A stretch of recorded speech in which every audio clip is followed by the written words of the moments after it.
We are going to move on now and look at the front page of the Age newspaper, because this story about interest rates is a big one, and it's going to be making headlines this week, that's for sure, ahead of the Reserve Bank's meeting on Tuesday. Rate cut tipped as property heats up is the headline there. It says the Reserve Bank is poised to take official interest rates below 1%, even as evidence grows its previous rate cuts have supercharged the Melbourne and Sydney property markets, with values growing 8 times faster than inflation. Now, this story, Dan, would appear to indicate that they think that these rate cuts are still having some impact, although the Treasurer Peter Costello was warning last week that perhaps they're not perhaps having as much impact as the Reserve Bank might like. Where do you see things going with interest rates both this week and for the rest of the year?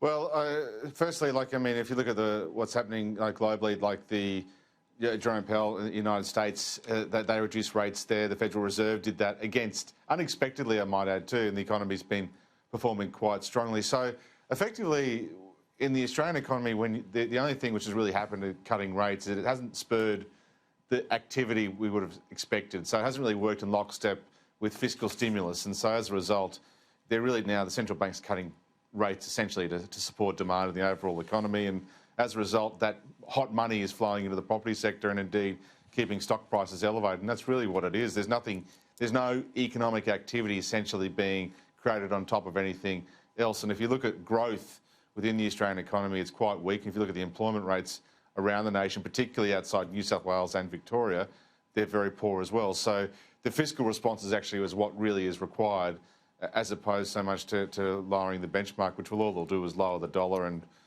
the actual effect of the Aussie dollar on exports out of Australia is not the same as what it was 20 years ago, because most countries now tend to use the US dollar as a proxy. So that's really, we're into scary territory, because the poor old savers are effectively getting nothing for their term deposits, and they'll be heading back into shares and riskier asset classes which they don't know much about, which does create further problems again.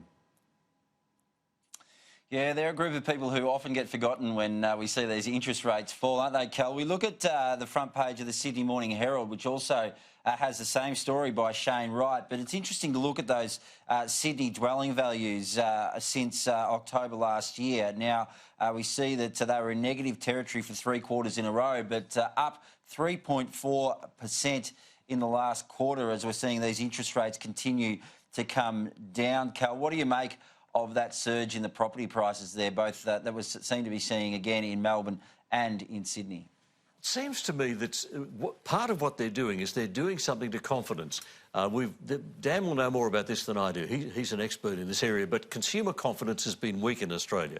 It's a global problem. I mean, as Dan said, it is a global problem. The Fed in America has cut their rate from 2% to 1.75%.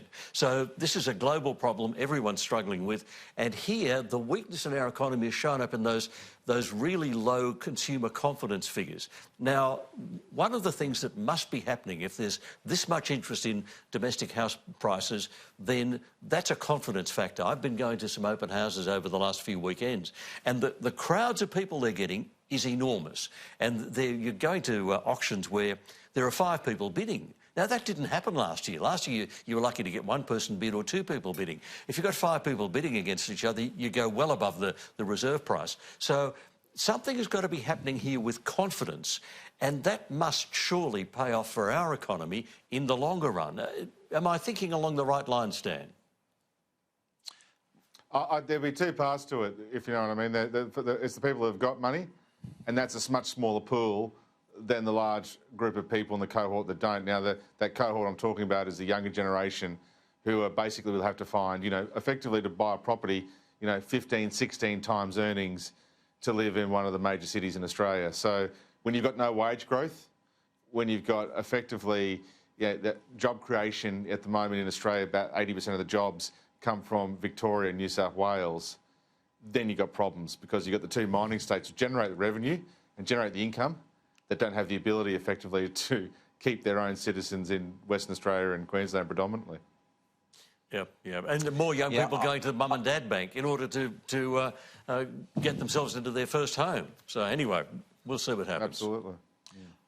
I think it's a good point you make, Dan, because I think that confidence might be a very different thing in New South Wales and Victoria to what it is perhaps in parts of Queensland, certainly here in the Northern Territory, where I think confidence is at an all-time low. You're seeing people with these interest rate cuts really starting to tuck that money away, pay off more debt rather than go out and spend. And, of course, that's what the Reserve Bank is trying to get people to do now.